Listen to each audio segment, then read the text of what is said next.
Okay, ಇದೆಲ್ಲ ಆದಮೇಲೆ ಅಂದರೆ ನೀವು ಹೇಳ್ತಾ ಇದ್ರಿ ಸೀರಿಯಲ್ಗಳಲ್ಲಿ ಸಿಕ್ಕಾಪಟ್ಟೆ ಚಾನ್ಸ್ನ ಬಿಟ್ಬಿಟ್ಟೆ, ನಂಗೆ ಸಿಕ್ಕಾಪಟ್ಟೆ ರಿಗ್ರೆಟ್ ಫೀಲ್ ಆಗ್ತಾ ಇತ್ತು ಅಂತ. ಅದಾದಮೇಲೆ ಮತ್ತೆ ಚಿಟ್ಟೆ ಥರ ಹಾರಾಡೋದಕ್ಕೆ ಸ್ಟಾರ್ಟ್ ಮಾಡಿದ್ದಕ್ಕೆ ಕಾರಣ ಬಿಗ್ ಬಾಸ್ ಅಂತ.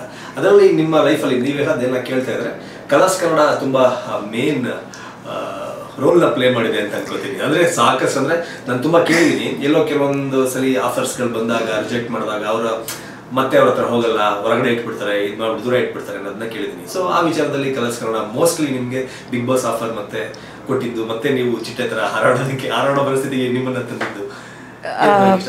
ಕಲರ್ಸ್ ಕನ್ನಡದವ್ರಿಗೆ ನಾನು ಯಾವಾಗಲೂ ಆಭಾರಿ. ಯಾಕೆಂದರೆ ನಾನು ಮೊದಲನೇದಾಗಿ ಶೈನ್ ಆಗಿದ್ದು ಅಶ್ವಿನಿ ನಕ್ಷತ್ರದಲ್ಲಿ, ಅದು ಅಗೇನ್ ETV ಕಲರ್ಸ್ ಆಗಿದ್ದು. ಅದಾದಮೇಲೆ ಮತ್ತೆ ನಾನು ಓಂ ಶಕ್ತಿ ಓಂ ಶಾಂತಿ ಅನ್ನೋವಂಥ ಸೀರಿಯಲ್ ಮತ್ತು ಕಲರ್ಸಲ್ಲಿ ಈ ಮಧ್ಯದಲ್ಲಿ ಮಾಡಿದಂಥ ಒಂದು ಸೀರಿಯಲ್ಲು ಫಸ್ಟು 2013 ಶೈನ್ ಆಗಿದ್ದು. ಅದಾದಮೇಲೆ 2016 16-17 ಈ ಟೈಮಲ್ಲಿ, ಅದಾದ ನಂತರ ಮತ್ತೆ 2019 2021 ಈ ಟೈಮಲ್ಲಿ ಮಂಗಳಗೌರಿ ಮದುವೆ. ಇದಾದ ನಂತರ ಮಧ್ಯದಲ್ಲಿ ಪೆಂಟಗನ್ ಅಂತ ಒಂದು ಸಿನಿಮಾ ಮಾಡಿದ್ದು, ಸಾಂಗು ಇವೆಲ್ಲ ಸಿಕ್ಕಾಪಟ್ಟೆ ವೈರಲ್ ಆಗುತ್ತೆ, ಒಂದಷ್ಟು ಕಾಂಟ್ರವರ್ಸೀಸು ಆಗುತ್ತೆ ಮತ್ತೆ. ಬಟ್ ಆ ಟೈಮಲ್ಲೂ ಕೂಡ ನನಗೆ ಬಿಗ್ ಬಾಸಿಂದ ಕರೆ ಬಂದಿತ್ತು, ಬಟ್ ಮುಂದುವರಿಲಿಲ್ಲ, ಇಬ್ಬರ ಕಡೆಯಿಂದನೂ ಮುಂದುವರಿಲಿಲ್ಲ ಅದು. ನಾನು ಸಿನಿಮಾದಲ್ಲಿ ದಿನಕರ್ ಸರ್ ಅವರ ಒಂದು ಸಿನಿಮಾ ಮಾಡ್ತಾಯಿದ್ದೆ, ರಾಯಲ್ ಸಿನಿಮಾ. ಸೊ ಹಾಗಾಗಿ ನನಗೂ ಏನು ಮಾಡೋದಪ್ಪ ಗೊತ್ತಾಗಲಿಲ್ಲ ಅನ್ನೋ ಥರದೊಂದು ಕಂಡೀಷನ್ನಲ್ಲಿದ್ದೆ. ಸೊ 9th ಸೀಸನ್ಗೆ ನಾನು ಮುಂದುವರಿಯೋಕ್ಕಾಗಿಲ್ಲ, ಅವ್ರ ಕಡೆಯಿಂದನೂ ನನಗೆ ಮುಂದುವರಿಲಿಲ್ಲ ಅದು. ಅದಾದ ನಂತರ ಸಿನಿಮಾಗಳ ಮಧ್ಯ ಅದು ಏನೇನಿತ್ತು ಅದೊಂದು ನೋಡ್ತಾ ಇರಬೇಕಾದ್ರೆ ಮತ್ತೆ ಕರೆ ಬಂತು. ಆ್ಯಸ್ ಐ ಸೆಡ್, ಒಂದು ಸತಿ ಪಾಠ ಕಲ್ತ ಮೇಲೆ ಒಂದು ಸತಿ ನಾವೇನಾದರೂ ಒಂದು ಮಿಸ್ಟೇಕ್ ಮಾಡಿರ್ತೀವಲ್ವ, ನಮ್ಮ ಮಿಸ್ಟೇಕ್ನ ನಾವು ರಿಪೀಟ್ ಮಾಡಬಾರ್ದು. ಇದೊಂದು ಪಾಲಿಸಿನ ನಾನು ಅವತ್ತಿಂದ ಫಾಲೋ ಮಾಡ್ತಾ ಇದ್ದೀನಿ. So I will never do the same mistake twice. So I will make sure ಆ ಮಿಸ್ಟೇಕಿಂದ ನಾನು ಏನಾದರೂ ಒಂದು ಕಲಿತೀನಿ, ಅದರಿಂದ ನಾನು ಇನ್ನೇನಾದರೂ ಒಂದು ಅಚೀವ್ ಮಾಡ್ತೀನಿ ಅಂತ. ಸೊ ಡೇಟ್ಸ್ನ ಮ್ಯಾನೇಜ್ ಮಾಡೋದಕ್ಕೆ ಕಲ್ತ್ಕೊಂಡಿದ್ದೀನಿ. ಅದ್ರ ಜೊತೆಗೆ ಎಲ್ಲ ಪ್ರಾಜೆಕ್ಟ್ನು ಮ್ಯಾನೇಜ್ ಮಾಡೋದು ಹೇಗೆ ಅನ್ನೋದನ್ನು ನಾನು ಕಲ್ತ್ಕೊಂಡಿದ್ದೀನಿ. ಯಾವಾಗಲೂ ಪರ್ಫೆಕ್ಟಾಗಿ ಬರೋಲ್ಲ, of course, yes, but maximum try ಮಾಡ್ತೀನಿ ನಾನು. ಯಾವ ಡೇಟನ್ನು ಯಾವ ದಿನದಲ್ಲಿ ಹೇಗೆ ಹಾಕ್ಕೊಂಡ್ರೆ ನಾನು ಎಲ್ಲ ಪ್ರಾಜೆಕ್ಟ್ನೂ ಮಾಡ್ಬೋದು ಅಂತ. ಹಾಗೆ ಒಂದಷ್ಟು ಸಿನಿಮಾಗಳು ಯಾವುದ್ಯಾವ್ದು ಪೆಂಡಿಂಗ್ ಇತ್ತು, ಸಾಂಗ್ಸ್ ಏನೋ ಒಂದು ಪೆಂಡಿಂಗ್ ಇತ್ತು. ತಮಿಳ್ ಸಾಂಗ್ ಯಾವುದೋ ಒಂದು ಸ್ಪೆಷಲ್ ಸಾಂಗ್ ಮಾಡ್ತಾಯಿದ್ದೆ, ಅದನ್ನು ಕಂಪ್ಲೀಟ್ ಮಾಡಿದೆ. ಇನ್ನೊಂದು ಶಾನ್ ಸರ್ ಅವರ ಇನ್ನೊಂದು ಪ್ರಾಜೆಕ್ಟ್ ಮಾಡ್ತಾಯಿದ್ದೆ, ಅದನ್ನು ಸಾಂಗ್ ಒಂದು ಪೆಂಡಿಂಗ್ ಉಳಿಸ್ಬಿಟ್ಟು ಅದನ್ನು ಅವ್ರಿಗೆ ತಿಳಿಸಿ ಇನ್ನೊಂದು ಶೇರ್ ಅನ್ನೋಂಥ ಒಂದು ಸಿನಿಮಾ, ಅದರದ್ದೊಂದು ಕಂಪ್ಲೀಟ್ ಎಷ್ಟು ಪೋರ್ಷನ್ಸ್ ಆ ಟೈಮ್ಗೆ ಮಾಡ್ಬೋದಿತ್ತು ಅದನ್ನು ಮುಗಿಸಿ ನಂತರ ನಮ್ಮ ಹೋಟ್ಲ್ ನಡೀತಾ ಇತ್ತು, ಅಪೂಸ್ 93 ಕಿಚನ್. ಅದನ್ನು ನನ್ನ ಫ್ರೆಂಡ್ಸಿಗೆ ಜವಾಬ್ದಾರಿ ಕೊಟ್ಟು ಇದೆಲ್ಲ ಒಂದಷ್ಟು ರೆಸ್ಪಾನ್ಸಿಬಿಲಿಟಿನ ಹಂಚಿ ನಾನು ಬಿಗ್ ಬಾಸ್ಗೆ ಹೋದ್ಮೇಲೆ ಏನಾಯಿತು ಅಂತ ನೀವೇ ನೋಡಿದ್ದೀರಾ, ಬಂದಮೇಲೆ ಏನು ನಡೀತಿದೆ ಅಂತ ನೀವು ನೋಡ್ತಿದ್ದೀರಾ. ಇವತ್ತಿಗೆ ನಾವು ಕುಪ್ಪಂಡಾಸ್ ಜ್ಯುವೆಲ್ರಿ 2 ಬ್ರಾಂಚಸ್ನ ಓಪನ್ ಮಾಡಿದ್ವಿ, ವಿಜಯನಗರಲ್ಲಿ ಮತ್ತು ಬಸವೇಶ್ವರ ನಗರಲ್ಲಿ. ಇನ್ನೊಂದಷ್ಟು ದಿನದಲ್ಲಿ RR ನಗರಲ್ಲಿ ಓಪನ್ ಮಾಡಬೇಕು ಅನ್ನೋವಂಥ ಕನಸಿದೆ. ನೋಡೋಣ ಎಷ್ಟು ಬೇಗ ನಿಜ ಆಗುತ್ತೋ, ನಿಮ್ಮೆಲ್ಲರ ಆಶೀರ್ವಾದದಿಂದ ಅಷ್ಟು ಬೇಗ ಆಗಲಿ. ಆ್ಯಂಡ್ ಅದ್ರ ಜೊತೆಗೆ ತುಂಬ ಆಸೆಪಟ್ಟು ಭಯದಿಂದ ಹಾರ್ಡ್ ವರ್ಕ್ ಮಾಡಿಕೊಂಡು ಮಾಡ್ತಾ ಇರುವಂಥದ್ದು ಕುಪ್ಪಂಡಾಸ್ ಪ್ರೊಡಕ್ಷನ್ ಹೌಸಿಂದ ಬರ್ತಾ ಇರುವಂತಹ ಮೊದಲನೇ ಸಿನಿಮಾ ಕೋಣ. ನಾನು ಎಷ್ಟು ಎಕ್ಸೈಟೆಡ್ ಆಗಿದ್ದೀನೋ ಅಷ್ಟೇ ನರ್ವಸ್ ಆಗಿದ್ದೀನಿ. ಯಾಕೆ ಅಂತಂದರೆ ಆ್ಯಕ್ಟ್ರಾಗಿ ಒಂದು ಸಿನಿಮಾನ ಒಪ್ಕೊಳ್ಳೋದು ಬೇರೆ, ಬಟ್ ಆ್ಯಕ್ಟರ್ ಪ್ಲಸ್ ಪ್ರೊಡ್ಯೂಸರ್ ಆಗಿ ಒಂದು ಸಿನಿಮಾನ ಒಪ್ಕೊಳ್ಳೋದು ಬೇರೆ ಲೆಕ್ಕ. ಇಲ್ಲಿ ಆ್ಯಕ್ಟ್ರಾಗಿನೂ ಭಯ ಆಗುತ್ತೆ, ಯಾಕಂದರೆ ಕೋಮಲ್ ಸರ್ ಜೊತೆ ಆ್ಯಕ್ಟ್ ಮಾಡ್ತಾಯಿದ್ದೀನಿ ನಾನು. ಅವರು ಎಷ್ಟು ಪ್ರೊಫೆಷ್ನಲ್ ಅಂತಂದರೆ ಅವ್ರ ಆ್ಯಕ್ಟಿಂಗ್ ಸ್ಕಿಲ್ಸ್ನ ಆಗಿರ್ಬೋದು ಅಥವಾ ಅವ್ರು ಆ್ಯಕ್ಟಿಂಗ್ ಮಾಡ್ತಿರುವಂಥ ಒಂದು ಆ ರೇಂಜ್ ಇರುತ್ತಲ್ಲ, ಅದನ್ನು ರೀಚ್ ಮಾಡೋದು ಅಷ್ಟು ಸುಲಭ ಅಲ್ಲವೇ ಅಲ್ಲ. ಅಥವಾ ಅವ್ರ ಜೊತೆಯಲ್ಲಿ ನಿಂತ್ಕೊಂಡು ಅವ್ರಿಗೆ ಮ್ಯಾಚ್ ಮಾಡಬೇಕಲ್ವ ನಾವು. ಸೊ ಅದು ಇಟ್ಸ್ ವೆರಿ ಟಫ್ ಪಾರ್ಟ್ ಅಂತ I feel. So I am pretty nervous on that. ಅದಲ್ಲದೆ ಪ್ರೊಡಕ್ಷನ್. ಸೊ ನಾನೇ ನಿಂತ್ಕೊಂಡು ಒಂದಷ್ಟು ವಿಚಾರಗಳನ್ನು ಫೈನಲೈಸ್ ಮಾಡಬೇಕಾದ್ರೆ ನನಗೆ ಅನ್ನಿಸ್ತಾ ಇತ್ತು, ಜನರಲಿ ನಾನು ಶೂಟಿಂಗ್ ಅಂತ ಇರಬೇಕಾದ್ರೆ ಕಾಮಾಗಿ ಹ್ಯಾಂಡ್ಲ್ ಮಾಡ್ತಾಯಿದ್ದೆ. ಯಾಕೆ ಅಂದರೆ ನನ್ನ ಜೊತೆ ಬರ್ತಾ ಇರುವಂಥ ಅಸಿಸ್ಟೆಂಟು, ನನ್ನ ಜೊತೆ ಇರುವಂತಹ ಹೇರ್ ಡ್ರೆಸ್ಸರ್, ಇವ್ರು ಬಿಟ್ಟರೆ ಬೇರೆ ಹೆಚ್ಚು ರೆಸ್ಪಾನ್ಸಿಬಿಲಿಟಿ ಇರ್ತಿರ್ಲಿಲ್ಲ. ಲೊಕೇಶನ್ಗೆ ಹೋಗಬೇಕು, ಕೆಲಸ ಮಾಡಬೇಕು, ಬರಬೇಕು ಅಂತ. ಬಟ್ ಈಗ ಪ್ರತಿಯೊಂದೂ ನಮ್ಮ ಅಪ್ಡೇಟಲ್ಲಿ ಇರಬೇಕು, ನಮಗೆ ಗೊತ್ತಿರಬೇಕು ಯಾಕೆ ಅದು ಸ್ಲೋ ಆಗುತ್ತೆ ಅಥವಾ ಇದು ಯಾಕೆ ಫಾಸ್ಟಾಗಿ ಆಗಬೇಕು ಅನ್ನೋದ್ರ ಒಂದು ವಿಚಾರವನ್ನು ನಾವು ಹೇಳಬೇಕು ಅಂತ ಇರಬೇಕಾದ್ರೆ ಸ್ವಲ್ಪ ಕಾನ್ಷಿಯಸ್ ಆಗಿದ್ದೀನಿ. But we are hard working on that. So ಚೆನ್ನಾಗಿ ಬರಲಿ ಅಂತ ನೀವೆಲ್ಲರೂ ಆಶೀರ್ವಾದ ಮಾಡಿ. ಆ್ಯಂಡ್ ನಮ್ಮ ಟೀಮ್ ಹೇಗೆ ವರ್ಕ್ ಮಾಡುತ್ತೆ ಅಂತ ನಿಮಗೆಲ್ರಿಗೂ ತೋರಿಸೋದಕ್ಕೋಸ್ಕರ ಕೋಣ ಟೀಸರ್ನ ನಾವು ರಿಲೀಸ್ ಮಾಡಿದ್ದು. ಸೊ ಯಾರ್ಯಾರು ನೋಡಿಲ್ವೋ ಇನ್ನೂ ಎಲ್ಲರೂ ಹೋಗಿ ನೋಡಿ.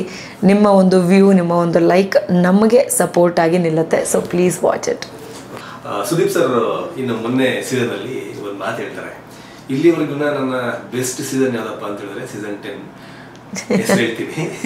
ಇನ್ನು ವರ್ಸ್ಟ್ ಸೀಸನ್ ಅಂತ ಯಾವ್ದು ಅಂತ ಕೇಳಿದ್ರೆ ಸೀಸನ್ 11 ಹೆಸರು ಹೇಳ್ತೀನಿ ನಾನು ಅಂತ ಸುದೀಪ್ ಸರ್ ಮೊನ್ನೆ ಎಪಿಸೋಡಲ್ಲಿ. ಕರೆಕ್ಟ್. ಸೊ ಅಂತಹ ಬೆಸ್ಟ್ ಸೀಸನ್ ಕೊಟ್ಟಂತಹ ಕಂಟೆಸ್ಟ್ಗಳ ಲಿಸ್ಟಲ್ಲಿ ನೀವು ಕೂಡ ಇದ್ದೀರಾ.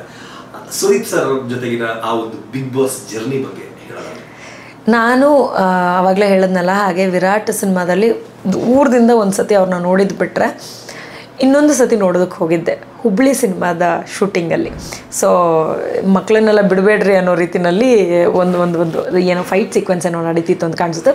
ಪೊಲೀಸ್ ಆಫೀಸರ್ ಡ್ರೆಸ್ಸಲ್ಲಿದ್ದರು. ತುಂಬ ಹೆದರಿಕೆಯಿಂದ ಹೋಗಿ ನಾನೊಂದು ಫೋಟೋ ತೊಗೊಂಡು ಬಂದಿದ್ದೆ. ಅಷ್ಟು ಬಿಟ್ಟರೆ ಮತ್ತೆ ನನಗೆ ಅವ್ರನ್ನ ನೋಡೋದಕ್ಕೆ ಸಿಕ್ಕಿದ್ದು ಬಿಗ್ ಬಾಸ್ ಸ್ಟೇಜ್ ಮೇಲೆ. ಎಕ್ಸೈಟ್ಮೆಂಟಲ್ಲಿ ಎಷ್ಟು ಜೋರಾಗಿ ಮಾತಾಡಿದ್ದೀನಿ ಅಂತಂದರೆ ನನ್ನ ಮೈಕ್ ವಾಲ್ಯೂಮ್ನ ಇಮಿಡಿಯೇಟಾಗಿ ಕಡಿಮೆ ಮಾಡಿಸಿದ್ರು ಸರ್, ಅಷ್ಟು ಜೋರಾಗಿ ಮಾತಾಡ್ಬಿಟ್ಟಿದ್ದೀನಿ ನಾನು. ಆ್ಯಂಡ್ ನಾನು ಅಫ್ಕೋರ್ಸ್ ಬಿಗ್ ಬಾಸ್ ಎಕ್ಸೈಟ್ಮೆಂಟಲ್ಲಿದ್ದೀನಿ. ಅದಕ್ಕೆ ಮುಂಚೆ ಇನ್ನೊಂದು ಸತಿ ನನಗೆ ಅನುಬಂಧದಲ್ಲಿ ಸಿಕ್ಕಿದ್ರು. So I want A hug ಅಂತ ಕೇಳಿ ಒಂದು ಹಗ್ ತೊಗೊಂಡಿದ್ದೆ ನಾನು. ಅದೊಂದಷ್ಟು ವೈರಲ್ ಆಗಿತ್ತು ಆ ಒಂದು ಟಾಪಿಕ್. ಯಾಕೆ ಅಂತಂದರೆ ಅವ್ರನ್ನ ನೋಡಿದಾಗೆಲ್ಲ ಹಗ್ ಕೇಳ್ತೀನಿ ಅನ್ನೋದು ಇನ್ನೊಂದು ಕಾನ್ಸೆಪ್ಟ್ ಆಗಿಬಿಡ್ತು. ಬಿಗ್ ಬಾಸಲ್ಲೂ ಕೂಡ ಎಂಟ್ರಿನಲ್ಲಿ ನಾನು ಅವ್ರ ಹತ್ರ ಒಂದು ಹಗ್ ತೊಗೊಂಡೇನೆ ಒಳಗೆ ಹೋಗಿತ್ತು. Because he makes sure that we are secured and feel safe. ಅದೊಂಥರ ಹಗ್ಗಲ್ಲ ವಾಮ್ತ್ ಇದೆ. ಸೊ ನನಗೆ ಯಾವಾಗಲೂ ಇವಾಗ ಸಿಕ್ಕಿದ್ರು ಅಷ್ಟೇ ಸರ್ ಪ್ಲೀಸ್ ಒಂದು ಹಗ್ ಅಂತ ಕೇಳಿ ತೊಗೋತೀನಿ ನಾನು. ಯಾಕೆ ಅಂತಂದರೆ ಬಿಗ್ ಬಾಸ್ ಮನೆಯಲ್ಲಿ ಒಂದು ಜರ್ನಿ ಏನು ನಡೀತಲ್ಲ, ಯಾರು ನಮಗೆ ಹತ್ತಿರ ಆದರೂ ದೂರ ಆದರೂ, ಎಷ್ಟು ಜಗಳ ಮಾಡಿದ್ವೋ, ಎಷ್ಟು ಒಳ್ಳೆತನ ನಾವು ತೋರಿಸ್ಕೊಂಡ್ವೋ, ಎಷ್ಟು ಒಳ್ಳೇದು ಮಾಡಿದ್ವೋ ಇದಂತೂ ಗೊತ್ತಿಲ್ಲ. ಬಟ್ ಸುದೀಪ್ ಸರ್ ಮಾತ್ರ ಪ್ರತಿಯೊಬ್ಬರೂ ಒಂದೇ ಥರ ಟ್ರೀಟ್ ಮಾಡಿದ್ರು. ಪ್ರತಿಯೊಬ್ರಿಗೂ ಒಳ್ಳೆ ರೀತಿಯಲ್ಲಿ ಬುದ್ಧಿವಾದ ಹೇಳಿದ್ರು. ಏನು ಹಿಂಟು ಕೊಟ್ಟರೋ, ಏನು ಮೈನ್ಯೂಟಾಗಿ ವಿಷಯಗಳನ್ನ ನಮಗೆ ತಿಳಿಸ್ಬಿಟ್ಟು ನಾವೇನು ತಪ್ಪು ಮಾಡ್ತಿದ್ದೀವಿ ಅಂತ ನಮಗೆ ತೋರಿಸ್ಕೊಟ್ರು. ಒಂದು ಮನೆಯಲ್ಲಿ ಹಿರಿಯರು ಇರ್ತಾರಲ್ವ, ಅವ್ರಿಗೆಲ್ಲನೂ ಕಾಣಿಸ್ತಿರುತ್ತೆ, ಅವ್ರು ಒಂದು ಹಿಂಟ್ ಮಾತ್ರ ಕೊಡ್ತಾರೆ. ಆ ರೀತಿಯಾಗಿ ಅವರು ಎಲ್ಲರನ್ನೂ ಅವ್ರ ಫೇವ್ರೆಟ್ ಮಕ್ಕಳು ಅನ್ನೋ ರೀತಿನಲ್ಲೇ ನೋಡಿದ್ರು. It was so heart filling. ಯಾಕೆ ಅಂತಂದರೆ ಪ್ರತಿಯೊಬ್ಬರಿಗೂ ಟೈಮ್ ಕೊಡೋರು, ಅಷ್ಟೊತ್ತು ನಿಂತ್ಕೊಂಡು ನಮ್ಮ ಹತ್ರ ಮಾತಾಡೋರು. ಆ್ಯಂಡ್ ನಾವೆಲ್ಲ ಬರೀ ಕಿತ್ತಾಡ್ತಾ ಇದ್ದಿದ್ದು ಮುಖಗಳನ್ನೇ ನೋಡ್ಕೊಂಡು, ನಾವು ಎಂಥದೇ ಫ್ರೆಂಡ್ಸ್ ಆಗಿರ್ಬೋದು, ಕಿತ್ತಾಡ್ತಾ ಇದ್ದಿದ್ದು ಮುಖಗಳನ್ನೇ ನೋಡ್ಕೊಂಡು ಸಡನ್ನಾಗಿ ಸುದೀಪ್ ಸರ್ನ ನೋಡಬೇಕಾದ್ರೆ ನಮ್ಗೆ ಯಾರೋ ಲವರ್ ಬಂದರು, ನಮ್ಮ ಕ್ರಶ್ನ ನೋಡಿದ್ವಿ, ನಮ್ಮ ಒಂದು ಹಳೆಯ ಬಾಯ್ ಫ್ರೆಂಡ್ನ ನೋಡಿದ್ವಿ ಅನ್ನೋ ಒಂದು ಫೀಲಲ್ಲಿ ನಾವೆಲ್ಲರೂ, ನಾನು ಮಾತ್ರ ಅಲ್ಲ ನಾವೆಲ್ಲರೂ ಸುದೀಪ್ ಸರ್ನ ಹಾಗೆ ಗೋಳಿಕೊಂತ ಇದ್ದಿದ್ದು.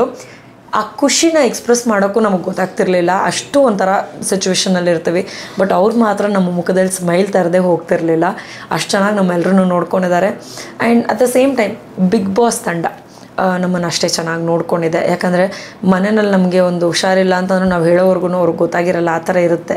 ಬಟ್ ಅಲ್ಲಿ ನಮ್ಗೆ ಹುಷಾರಿಲ್ಲ ಅನ್ನೋದನ್ನ ನಾವು ಹೇಳದೆ ಹೋದ್ರೂ ನೋಟಿಸ್ ಮಾಡಿಬಿಟ್ಟು ನಮಗೆ ಏನಂತಾರೆ ಮೆಡಿಸಿನ್ಸ್ ಕೊಡೋದಾಗಿರ್ಬೋದು, ನಮ್ಮನ್ನು ನೋಡ್ಕೊಳ್ಳೋದಾಗಿರ್ಬೋದು. If we are feeling weak, Big Boss ನೋಡ್ಕೊತಾ ಇದ್ರು. At the same time Sudeep sir ನಮ್ಮನ್ನು ಹಾಗೆ ನೋಡ್ಕೊತಾ ಇದ್ರು. ನಮಗೆ ಹುಷಾರಿಲ್ಲ ಅಂದರೆ ಅವ್ರಿಗೇನಾಗಬೇಕು, ಬಟ್ ಅವ್ರು ಯಾವಾಗಲೂ ಕಾಲು ಹೇಗಿದೆ ಅಂತ ಕೇಳೋರು, ನಾವು ಯಾವ ರೀತಿ ಇದ್ದೀವಿ ಅಂತ ಕೇಳೋರು, ನಮಗೇನು ಅನ್ನಿಸ್ತಿದೆ ಅನ್ನೋದನ್ನ ಬೇರೆ ಯಾವುದಾದ್ರೂ ಒಂದು ರೀತಿಯಲ್ಲಿ ಹೊರಗೆ ಹಾಕ್ಸ್ಕೊತಾ ಇದ್ರು. So he is very close to my heart. ನಾನು ಯಾವತ್ತಾದ್ರೂ ಅವ್ರನ್ನ ಮೀಟ್ ಮಾಡಿದ್ರೆ, ಮಾತಾಡಿದ್ರೆ, ನಾನು ಪ್ರತಿ ಸತಿ ಎಲ್ಲ ಜಾಗದಲ್ಲೂ ಆಗಿರ್ಬೋದು ಅಥವಾ ನನ್ನ ರಿಯಲ್ ಲೈಫ್ನಲ್ಲಿ ನಾನು ಎಲ್ಲ ಕಡೆ ಹೇಳೋದು ಏನಂತಂದರೆ, ಅವರಿರುವಂಥ ರೀತಿಯಿಂದ ನಾನು ಬಹಳಷ್ಟು ಕಲ್ತಿದ್ದೀನಿ ನನ್ನ ಜೀವನದಲ್ಲಿ. ನಾನು ಎಷ್ಟೋ ಜನರನ್ನ ನೋಡಿ ಆನ್ ಸ್ಕ್ರೀನ್ ನೋಡಿ ಕಲಿಯೋದಕ್ಕಿಂತ ಹೆಚ್ಚಾಗಿ ಅವ್ರನ್ನ ಪರ್ಸ್ನಲಾಗಿ ಮೀಟ್ ಮಾಡಿದಾಗ ಅವರು ನಮಗೆ ಒಂದು ತಿಳಿಸುವಂಥ ಒಂದು ಕೆಲವೊಂದು ರೀತಿಯಲ್ಲಿ ನಾನು ಲೈಫ್ನಲ್ಲಿ ಭಾಳಷ್ಟು ಕಲ್ತಿದ್ದೀನಿ. ಅದರಲ್ಲಿ ಮೆಜಾರಿಟಿ ಜಾಸ್ತಿ ಕಲ್ತಿರೋದು ನಾನು ಸುದೀಪ್ ಸರಿಂದ. ಯಾಕಂದರೆ ಹೆಚ್ಚು ಮೀಟ್ ಮಾಡೋಕ್ಕೆ ಸಿಕ್ಕಂತಹ ಒಂದು ಸೂಪರ್ ಸ್ಟಾರ್.